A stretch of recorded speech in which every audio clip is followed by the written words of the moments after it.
হয় ছুটির দিন ছাড়া সেরকমভাবে আমাদের কোথাও বেরোনোই হয়ে ওঠে না, তাই না? তো সেদিন সানডে ছিল, ভাবলাম একটু যাওয়াই যাক। তো চারমাথার মোড়টা দেখে বুঝতেই পারছো, হ্যাঁ আমি সেদিন গড়িয়াহাট চলে এসেছিলাম।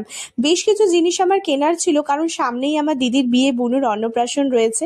গড়িয়াহাট আমার বাড়ি থেকে 10-15 মিনিটের রাস্তাই বলতে পারো। তো এই দোকানে ব্লাউজের কালেকশনগুলো ভালো লাগছিল, এখানে অনেক সুন্দর সুন্দরই ব্লাউজ ছিল। তো ওই যে আমাদের একটু এক্সপ্লোর করতে বেশি ভালো লাগে।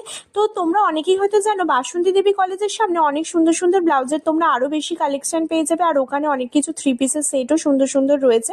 তো আমি ডিরেক্ট ওখানেই চলে গেছিলাম, কিন্তু তার আগে আমার সামনে একটা চেনা দোকান পড়ে গেছিল। এখানে হচ্ছে সুন্দর সুন্দর অনেক গোল্ড প্লেটেড জুয়েলারি পাওয়া যায়। এখানে চোকার্স গুলো ভীষণ ভালো লাগছিল, কিন্তু আমি যেটা চাইছিলাম এক্স্যাক্টলি সেটা আমি পাই। আমি বাসন্তী দেবীর ফুটের দিকেই চলে এসেছিলাম। এখানে যারা গরমে কুর্তিগুলো পরতে চাও তারা ওই সুন্দর সুন্দর স্লিভলেস কুর্তিগুলোও পরতে পারো। এখানে কাশ্মীরি ইয়াররিংস গুলো খুব ভালো ভালো ছিল। আমি এই দোকান থেকে একটা রিং নিয়ে নিয়েছিলাম, আর এই দোকানেও খুব সুন্দর সুন্দর ব্লাউজের কালেকশন গুলো ছিল, আমি দেখছিলাম। আর এই দোকানে তো খুব সুন্দর সুন্দরই গোল্ড প্লেটের জুয়েলারি গুলো ছিল, বাট এগুলো একটুখানি তোমরা বার্গেনিং করলে একটু ওরা কম করে দেবে, বাট প্রচন্ডই দাম এখানে। আর আমি এই দোকান থেকেই দুটো ব্লাউজ কিনে নিয়েছিলাম, একটা আমার মায়ের জন্য আর একটা আমার জন্য। এখানে আমার ব্লাউজগুলো পছন্দ হয়েছিল, তো দুটো এখান থেকে আমি কিনে নিয়েছিলাম। দেন আমি এখান থেকে চলে গেছিলাম, আমার যেহেতু জুয়েলারি নেওয়া হয়নি এখনো, তাই আমি জুয়েলারিগুলো এখানে একটুখানি দেখে নিচ্ছিলাম।